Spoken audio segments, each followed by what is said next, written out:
എല്ലാവർക്കും ഇതൊരു പുതിയ വീഡിയോയിലായിട്ട് സ്വാഗതം.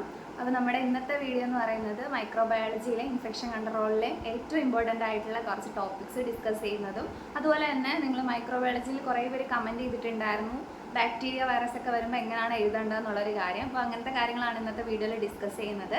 അപ്പോൾ ഇതുവരെ നമ്മുടെ ചാനൽ സബ്സ്ക്രൈബ് ചെയ്യാത്തവരുണ്ടെങ്കിൽ ഉറപ്പായിട്ടും ചാനൽ സബ്സ്ക്രൈബ് ചെയ്ത് സപ്പോർട്ട് ചെയ്യുക. അപ്പോൾ ആദ്യം തന്നെ ചിലപ്പോൾ ബാക്ക്ഗ്രൗണ്ടിൽ കുറച്ച് വോയിസ് ഉണ്ടാവും ഫാനിൻ്റെ. എൻ്റെ മൈക്ക് ജസ്റ്റ് ഒന്നും വർക്ക് ആവുന്നില്ല, ചാർജ് കുത്തിയിട്ടിട്ടും കയറുന്നില്ല. അപ്പം ഞാൻ എന്തായാലും ഒന്ന് വീഡിയോ എടുക്കുകയാണ്, വെയിറ്റ് ചെയ്യാനുള്ളൊരു ടൈമില്ല. അപ്പോൾ ആദ്യം തന്നെ നമുക്ക് മൈക്രോബയോളജിയിൽ ബാക്ടീരിയ വൈറസ് ഒക്കെ ചോദിക്കുമ്പോഴത്തേക്ക് എഴുതേണ്ട ഒരു ഓർഡർ പറയാം. അപ്പം ഞാൻ ഫോളോ ചെയ്തൊരു കാര്യമാണ് ഈ വീഡിയോയിൽ പറയുന്നത്. ഇതിലിപ്പം കൂടുതലായിട്ടുണ്ടോ അതോ എന്തെങ്കിലും കുറഞ്ഞു പോയോ എന്നുള്ളൊരു കാര്യമൊന്നും എനിക്കറിയില്ല. അപ്പോൾ ആദ്യം തന്നെ നിങ്ങളിപ്പം ഹെപ്പറ്റൈറ്റിസോ അഥവാ ഹെപ്പറ്റൈറ്റിസ് വൈറസ് അല്ലെങ്കിൽ HIV ഒക്കെ ചോദിക്കുന്ന സമയത്ത് നിങ്ങൾ ആദ്യം ആ ഒരു സ്ട്രക്ചറിനെ പറ്റിയിട്ട് ജസ്റ്റ് ഒന്ന് എഴുതുക. ഇപ്പോൾ ഹെപ്പറ്റൈറ്റിസ് തന്നെ ഹെപ്പറ്റൈറ്റിസ് A ഉണ്ട്, B ഉണ്ട്, C ഉണ്ട്, അങ്ങനത്തെ കാര്യങ്ങളൊക്കെ എഴുതുക. അങ്ങനെ സ്ട്രക്ചറിനെ പറ്റിയിട്ട് അതുപോലെ തന്നെ കമ്പോസ് ചെയ്തിരിക്കുന്നത് DNA വൈറസ് ആണോ RNA വൈറസ് ആണോ അങ്ങനത്തെ കാര്യങ്ങളൊക്കെ നിങ്ങൾ സ്ട്രക്ചറിനെ പറ്റിയിട്ട് ആദ്യം എഴുതുക. ഇപ്പോൾ ഔട്ടർ ലെയർ എന്നതാണ് അങ്ങനത്തെ കാര്യങ്ങൾ. അതാണ് ആദ്യത്തെ ഹെഡിങ്. നമുക്ക് സ്ട്രക്ചറിന് ഹെഡിങ് കൊടുക്കുക. ആദ്യം നിങ്ങൾ ജസ്റ്റ് ഇൻട്രൊഡക്ഷൻ പോലെ കുറച്ച് കാര്യങ്ങൾ എഴുതുക. അത് കഴിഞ്ഞിട്ട് സ്ട്രക്ചറിന് ഹെഡിങ് കൊടുത്തിട്ട് സ്ട്രക്ചറിനെ പറ്റിയിട്ട് കുറച്ച് കാര്യങ്ങൾ എഴുതുക. അത് കഴിഞ്ഞിട്ട് നിങ്ങൾ സ്ട്രക്ചർ വരയ്ക്കണം. വരയ്ക്കുന്നതിന് നമുക്ക് മാർക്ക് ഉണ്ട്. HIV ഒക്കെ ഉറപ്പായിട്ടും സ്ട്രക്ചർ പഠിച്ചിട്ട് പോവുക, HIV ഹെപ്പറ്റൈറ്റിസും ഒക്കെ.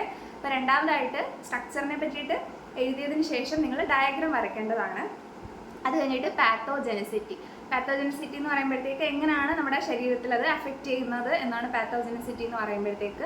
നമ്മൾ അഡൽട്ട് ഹെൽത്ത് നഴ്സിംഗിൽ പാത്തോഫിസിയോളജി പറയത്തില്ല, അതുപോലെയൊക്കെ തന്നെ ഇപ്പോൾ HIV ഒക്കെ കേസിലാണെങ്കിൽ നമുക്കറിയാം CD4 സെൽസിനെ ഒരുപാട് ഡിസ്ട്രോയ് ചെയ്യുന്നുണ്ട്. അങ്ങനത്തെ കാര്യങ്ങളാണ് എന്ത് ചെയ്യേണ്ടത്, എഴുതേണ്ടത് പാത്തോജെനിസിറ്റിയിൽ. അടുത്തത് ക്ലിനിക്കൽ ഫീച്ചേഴ്സ് നമ്മുടെ ക്ലിനിക്കൽ മാനിഫെസ്റ്റേഷൻ ഒക്കെ പോലാണ്. എന്തൊക്കെ സിംറ്റംസ് ആണ് കാണുന്നത്, സ്റ്റേജസ് പോകുമ്പോഴത്തേക്ക് എന്തൊക്കെ ചേഞ്ചസ് വരുന്നുണ്ട്, അങ്ങനത്തെ കാര്യങ്ങളാണ് ക്ലിനിക്കൽ ഫീച്ചേഴ്സിൽ എഴുതേണ്ടത്. ഇപ്പോൾ HIV ഒക്കെ കേസിലാണെങ്കിൽ നമുക്കറിയാം ആദ്യം അസിംറ്റമാറ്റിക്കിന് തുടങ്ങിയിട്ട് പിന്നെ എയ്ഡ്സിലോട്ട് എത്തുന്നതിന് മുന്നേ തന്നെ മൊത്തം 4 സ്റ്റേജസ് ഉണ്ട് എയ്ഡ്സ് ആവുന്നതിന് മുന്നേ. അപ്പം അങ്ങനത്തെ കാര്യങ്ങളാണ് ക്ലിനിക്കൽ ഫീച്ചേഴ്സിൽ എഴുതേണ്ടത്.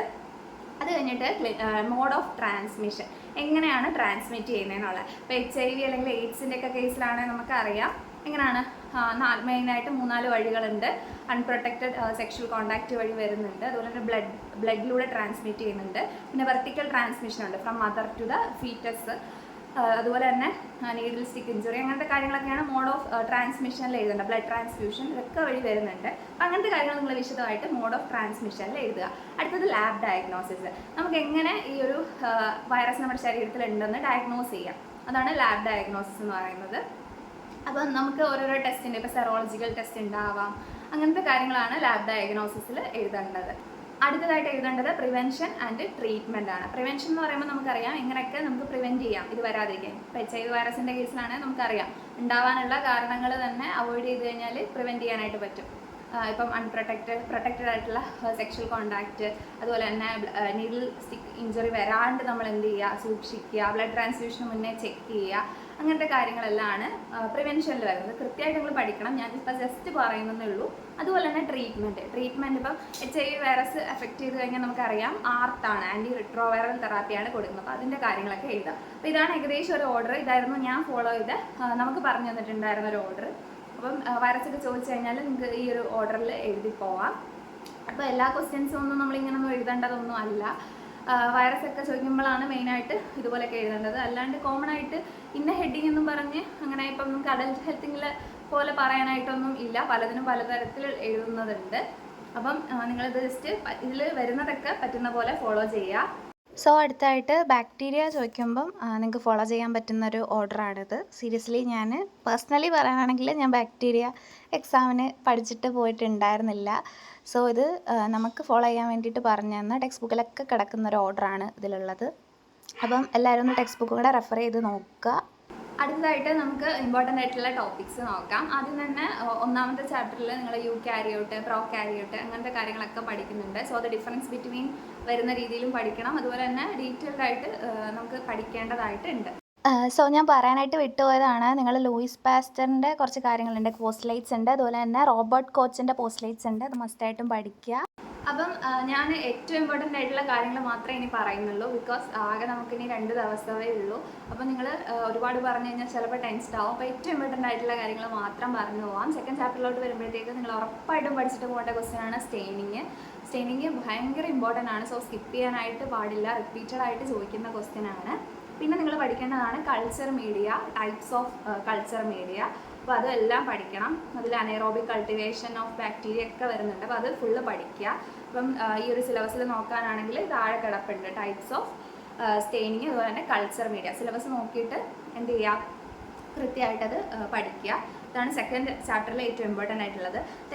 തേർഡ് ചാപ്റ്ററിലോട്ട് നമുക്ക് വരുമ്പോൾ അറിയാം ബാക്ടീരിയ ഉണ്ട്, വൈറസ് ഉണ്ട്, പാരസൈറ്റ് ഉണ്ട്, അങ്ങനെ കുറേ കാര്യങ്ങൾ പഠിക്കാനുണ്ട്. ശരിക്കാണ് ഗ്രാം പോസിറ്റീവ് ഏതാണ് ഗ്രാം നെഗറ്റീവ് എന്ന് നോക്കി വെക്കുക. MCQവിൽ ചിലപ്പം കിട്ടാനായിട്ടുള്ള ഒരു ചാൻസ് ഉണ്ട്. പിന്നെ gram negative bacteria, gram positive bacteria, അതിൻ്റെ ഡിഫറൻസ് ബിറ്റ്വീനൊക്കെ ചോദിച്ചേക്കാം. തേർഡ് ചാപ്റ്ററിലോട്ട് വരുമ്പോഴത്തേക്ക് നിങ്ങൾ ഏറ്റവും ഇമ്പോർട്ടൻ്റ് ആയിട്ട് ഏത് പഠിക്കണം എന്ന് ചോദിച്ചു കഴിഞ്ഞാൽ ഉറപ്പായിട്ടും വൈറസുകളാണ് ആദ്യം തന്നെ പഠിക്കേണ്ടത്. ഒരു കാരണവശാലും പഠിക്കാണ്ട് പോകരുത്. അത് തന്നെ നിങ്ങൾ HIV വൈറസ്, അതുപോലെ തന്നെ ഹെപ്പറ്റൈറ്റിസ് B വൈറസ്, റാബിസ്, ഹെറപ്സ്, ഇതൊക്കെ ഉറപ്പായിട്ടും പഠിക്കുക. അതൊക്കെ ഭയങ്കര ഇമ്പോർട്ടൻ്റ് ആണ്. അപ്പോൾ ഇതാണ് മെയിനായിട്ട് വൈറസിൽ പഠിക്കാനുള്ളത്. പിന്നുള്ളത് ബാക്ടീരിയ ആണ്. ബാക്ടീരിയയിലോട്ടൊക്കെ വരുമ്പോഴത്തേക്ക് നമുക്കറിയാം കുറേ ബാക്ടീരിയാസ് പഠിക്കാനുണ്ട്. അപ്പം ഇമ്പോർട്ടൻ്റ് എന്ന് പറഞ്ഞാലാണെങ്കിൽ മെയിനായിട്ട് നിങ്ങൾ ഈക്കോളെ പഠിക്കുക, UTI ഡീറ്റെയിൽ ആയിട്ട് പഠിക്കുക, സ്റ്റെഫൈലോകോക്കസ് പഠിക്കുക, അതുപോലെ തന്നെ സ്ട്രെപ്റ്റോകോക്കസ് പഠിക്കുക. പറയാനാണെങ്കിൽ ഒരുപാടുണ്ട്. മെയിനായിട്ടും ഇത് ഇത്രയും നോക്കുക. മൈക്കോബാക്ടീരിയം TB ഇതൊക്കെയാണ് നോക്കേണ്ടത്. ഈക്കോളെ മസ്റ്റായിട്ട് നോക്കിയിട്ട് പോവുക, ഈക്കോളയും UTIയും. അതുപോലെ തന്നെ പാരസൈറ്റിലോട്ട് വരുമ്പോഴത്തേക്ക് പ്ലാസ്മോഡിയം പഠിക്കുക, അതുപോലെ തന്നെ ബുച്ചറേറിയ, ഇത്രയൊക്കെ പഠിക്കുക. കുറേ ഉണ്ട്, ഞാൻ എല്ലാമൊന്നും പറയുന്നില്ല. ഫംഗസിൽ കാൻഡിഡിയാസിസ് പഠിക്കുക. പിന്നെ റോഡൻസ് ആൻഡ് വെക്ടേഴ്സിൽ ഡെങ്കു പഠിക്കുക, ലെപ്റ്റോസ്പൈറോസിസ് പഠിക്കുക, ഫൈലേറിയാസിസ് പഠിക്കുക. ഇതാണ് മെയിനായിട്ട് ഇമ്പോർട്ടൻ്റ് ആയിട്ടുള്ളത്. അപ്പോൾ ഇതാണ് തേർഡ് ചാപ്റ്ററിൽ മെയിനായിട്ട് പഠിക്കാനുള്ളത്. അപ്പോൾ എന്നെ സംബന്ധിച്ച് ഞാൻ ചെയ്തൊരു കാര്യം എന്ന് പറഞ്ഞു കഴിഞ്ഞാൽ ഞാൻ വൈറസ് മാത്രമേ പഠിച്ചിട്ടുണ്ടായിരുന്നുള്ളൂ. ബാക്ടീരിയ ഒക്കെ ഞാൻ നോക്കിയപ്പോൾ കുറേ ഉണ്ട്. ഐ തിങ്ക് ഞാൻ ഈക്കോളൈ, സ്റ്റെഫൈലോകോക്കസും സ്ട്രെപ്റ്റോകോക്കസും ഒന്ന് പഠിച്ചിട്ടുണ്ടായിരുന്നു തോന്നുന്നു. എനിക്ക് കൃത്യമായിട്ട് അത്ര ഓർമ്മയില്ല. അപ്പം നിങ്ങൾ മാക്സിമം പറ്റുന്ന പോലെ പഠിക്കുക. ബാക്കിയുള്ള ഇത് പഠിച്ചുകൊണ്ടിരുന്നിട്ട് ബാക്കി ചാപ്റ്റർ പഠിക്കാണ്ടിരിക്കല്. ഇത് ഫോർത്ത് ചാപ്റ്ററാണ്. ഫോർത്ത് ചാപ്റ്ററിലോട്ട് വരുമ്പോഴത്തേക്ക് ഏറ്റവും ഇമ്പോർട്ടൻ്റ് ആയിട്ടുള്ളതെന്ന് പറയുമ്പോഴത്തേക്ക് ഇമ്മ്യൂണിറ്റി ആണ്. ഇമ്മ്യൂണിറ്റി മസ്റ്റായിട്ടും പഠിച്ചിട്ട് പോവുക. ടൈപ്സ് ഉറപ്പായിട്ടും അതിൻ്റെ ഡിഫറൻസ് ബിറ്റ്വീനും ചോദിക്കാം. പിന്നെ ഉള്ളതെന്ന് പറയുമ്പം hyper sensitivity reactions type 1, type 2, type 3, type 4. Type 4 എന്ന് പറഞ്ഞാൽ ഡിലേഡ് ഹൈപ്പർ സെൻസിറ്റിവിറ്റി ആണ്. സോ അതും പഠിച്ചിട്ട് പോവുക. അതുപോലെ തന്നെ വാക്സിൻസ് ഇതൊന്ന് ലിസ്റ്റ് ഡൗൺ ഉണ്ടെങ്കിൽ ടൈപ്സ് ഓഫ് വാക്സിൻസ് അങ്ങനെയൊക്കെ ചോദിക്കാറുണ്ട്. പിന്നെ ഇമ്മ്യൂണോഗ്ലോബുലിൻസ്, IgE അങ്ങനത്തെ കാര്യങ്ങളൊക്കെ പഠിച്ചിട്ട് പോവുക. ഇത്രയാണ് ഏറ്റവും ഇമ്പോർട്ടൻ്റ് ആയിട്ടുള്ളത്. പിന്നെ എന്ത് വേണമെങ്കിലും ചോദിക്കാം. ഭയങ്കര ഇമ്പോർട്ടൻ്റ് ആയിട്ടുള്ള ഒരു ചാപ്റ്റർ തന്നെയാണ് ചാപ്റ്റർ 4.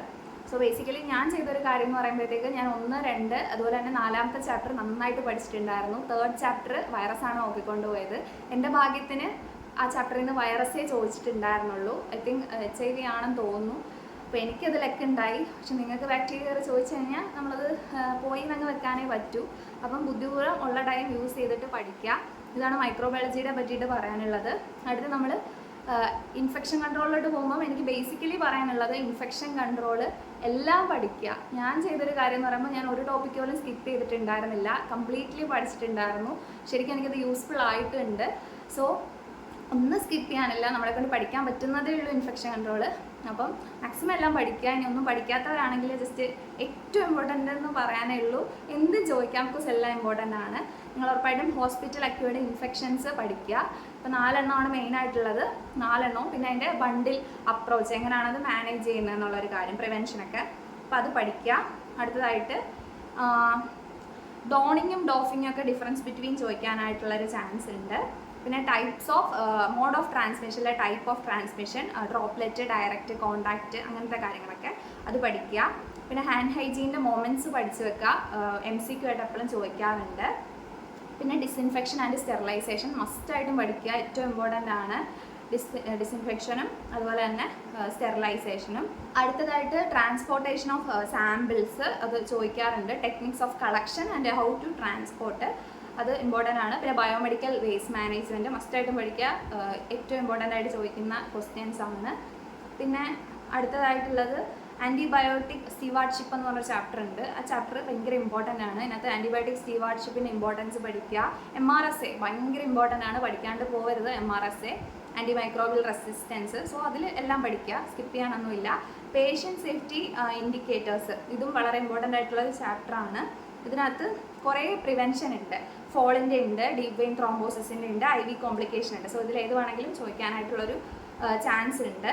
പിന്നെ റെസ്ട്രെയിൻസ്, നമ്മൾ റെസ്ട്രെയിൻസ് ഇടുന്ന സമയത്ത് അതിൻ്റെ പോളിസീസ് ഒക്കെ ഉണ്ട്, അത് പഠിക്കുക, എങ്ങനെയാണ് കെയർ ചെയ്യേണ്ടത് എന്നുള്ളൊരു കാര്യം. അതുപോലെ തന്നെ റെസ്ട്രെയിൻ പോളിസി ഉണ്ട്, കെയർ ഉണ്ട്. അതുപോലെ തന്നെ IV ലൈനൊക്കെ ഇടുമ്പോഴുള്ള കെയർ ഉണ്ട്. സോ ഇതൊക്കെ വന്നു കഴിഞ്ഞാൽ നിങ്ങൾ എങ്ങനെയെങ്കിലുമൊക്കെ വായിച്ച് വെച്ചിരുന്നാൽ നിങ്ങൾക്ക് സ്വന്തമായിട്ട് എഴുതാൻ പറ്റും. നമ്മൾ ഹോസ്പിറ്റലിൽ ചെയ്യുന്നതായതുകൊണ്ട് നമുക്ക് അങ്ങനത്തെ കുറച്ച് ഐഡിയാസൊക്കെ കിട്ടും. അടുത്തത് ഹോസ്പിറ്റൽ അക്യൂർഡ് ഇൻഫെക്ഷൻ എങ്ങനെയാണ് പ്രിവെൻറ്റ് ചെയ്യുന്നതെന്നുള്ളൊരു കാര്യം പഠിക്കുക. അടുത്ത ചാപ്റ്ററിൽ ഐ തിങ്ക് 9th ചാപ്റ്ററിലുള്ളതെന്ന് പറയുമ്പോഴത്തേക്ക് ഫോളിൽ നിന്ന് പേഷ്യൻ്റ് പ്രിവെൻറ്റ് ചെയ്യാനുള്ള റിസ്ക് പ്രിവെൻറ്റ് ചെയ്യാനായിട്ടുള്ള കാര്യങ്ങൾ ചെയ്യേണ്ട കാര്യങ്ങൾ വെച്ചാൽ reduce the risk of patient harm resulting from fall. അതുപോലെ തന്നെ ക്ലിനിക്കൽ അലാം സിസ്റ്റം, ഇതൊക്കെ നോക്കി വെക്കുക, ഇമ്പോർട്ടൻ്റ് ആണ്. അടുത്തതായിട്ട് 5S സേഫ്റ്റി പ്രോട്ടോക്കോൾ ചാപ്റ്ററിൽ 5S ഏതൊക്കെയാണെന്ന് ചിലപ്പോൾ 1 വേർഡിലൊക്കെ ചോദിക്കാം. സോ അത് നിങ്ങൾ ജസ്റ്റ് നോക്കിക്കൊണ്ടെങ്കിലും പോവുക. അതുപോലെ തന്നെ പലതരത്തിലുള്ള സേഫ്റ്റി ഉണ്ട്. ഹസ്മത്ത് ഉണ്ട്, ഹസാഡസ് മെറ്റീരിയലിൻ്റെ, സോ അത് പഠിക്കുക, അത് ഇമ്പോർട്ടൻ്റ് ആണ്. സ്പില്ലേജ് ഒക്കെ എങ്ങനെയാണ് നമ്മൾ മാനേജ് ചെയ്യുന്നത്, മെർക്കുറി സ്പില്ലൊക്കെ ഉണ്ടാവാറുണ്ട്. സോ അത് എങ്ങനെയാണ് മാനേജ് ചെയ്യുന്നത് എന്നുള്ളൊരു കാര്യം പഠിക്കുക. പിന്നെ ഞാനൊരു കാര്യം വിട്ടുപോയി, IPSG എന്ന് പറഞ്ഞൊരു സാധനം ഉണ്ട്, international patient safety goals. So അത് പഠിച്ചു വെക്കുക, ഭയങ്കര ഇമ്പോർട്ടൻ്റ് ആണ്. MRSA ഒക്കെ ഇമ്പോർട്ടൻ്റ് എന്ന് പറയുന്ന കണക്കാണ് IPSG ഇമ്പോർട്ടൻ്റ് ആണ്. സോ അത് പഠിക്കുക. പിന്നുള്ളത് ഹസ്മത്ത് ഇമ്പോർട്ടൻ്റ് ആണ്. പിന്നെ എമർജൻസി കോഡ്സ് ഉണ്ട്. ഇപ്പോൾ ചൈൽഡ് അബ്ഡക്ഷനൊക്കെ ആണെങ്കിൽ പിങ്ക് ആണ് കോഡ്. കാർഡിയക് അറസ്റ്റ് നമുക്കറിയാം, കോഡ് ബ്ലൂ ആണ്. അങ്ങനെ കോഡുകളുണ്ട് പലതിനും, അത് കൃത്യമായിട്ട് പഠിച്ചിട്ട് പോവുക. അടുത്ത പഠിക്കേണ്ടതെന്ന് പറയുമ്പോഴത്തേക്ക് നീഡിൽ സ്റ്റിക്ക് ഇഞ്ചുറി ആണ്, അതും ഇമ്പോർട്ടൻ്റ് ആണ്. റേഡിയേഷൻ സേഫ്റ്റി പഠിച്ചിട്ട് പോവുക. പെട്ടെന്നൊന്ന് എന്തൊക്കെ പഠിക്കണം എന്നൊന്നും കൂടെ പറയാനാണെങ്കിൽ ഹോസ്പിറ്റൽ അക്വേർഡ് ഇൻഫെക്ഷൻ മസ്റ്റായിട്ടും പഠിച്ചിട്ട് പോകണം. MRSA പഠിക്കണം, നീഡിൽ സ്റ്റിക്ക് ഇഞ്ചുറി പഠിക്കണം, സ്റ്റെറിലൈസേഷൻ ആൻഡ് ഡിസിൻഫെക്ഷൻ പഠിക്കണം. അതുപോലെ തന്നെ ബയോമെഡിക്കൽ വേസ്റ്റ് മാനേജ്മെൻറ്റ് പഠിക്കണം. ഹസാർഡിൻ്റെ സംഭവങ്ങളുണ്ട് കുറച്ച്, അത് പഠിക്കണം. പേഷ്യൻ്റ് സേഫ്റ്റി ഗോൾസ് പഠിക്കണം. ആൻറ്റിബയോട്ടിക് സ്റ്റീവാർഡ്ഷിപ്പ് പഠിക്കണം. പിന്നെ ഹാൻഡ് ഹൈജീൻ്റെ സ്റ്റെപ്സ് അതൊക്കെ പഠിക്കണം. ഡോണിങ് ഡോഫിങ് നോക്കണം. അതുപോലെ തന്നെ IPSG ഗോൾസ് ഉണ്ട്, അത് പഠിക്കണം. പിന്നെ ഇമ്മ്യൂണൈസേഷൻ സ്കെഡ്യൂളും കൂടെ പഠിച്ചിട്ട് പോകുന്നത് നല്ലതായിരിക്കും, ചോദിക്കാറുണ്ട് എക്സാമിന്. പ്രത്യേകിച്ച് എനിക്കൊന്ന് മൈക്രോബയോളജിയിലും ഇൻഫെക്ഷൻ കൺട്രോളിലും ഉണ്ടെന്ന് തോന്നുന്നു. അപ്പോൾ ഇതൊക്കെയാണ് ഏറ്റവും ഇമ്പോർട്ടൻ്റ് ആയിട്ടുള്ളത്. അപ്പോൾ ഞാൻ ജസ്റ്റ് പറഞ്ഞു പോയതേ ഉള്ളൂ.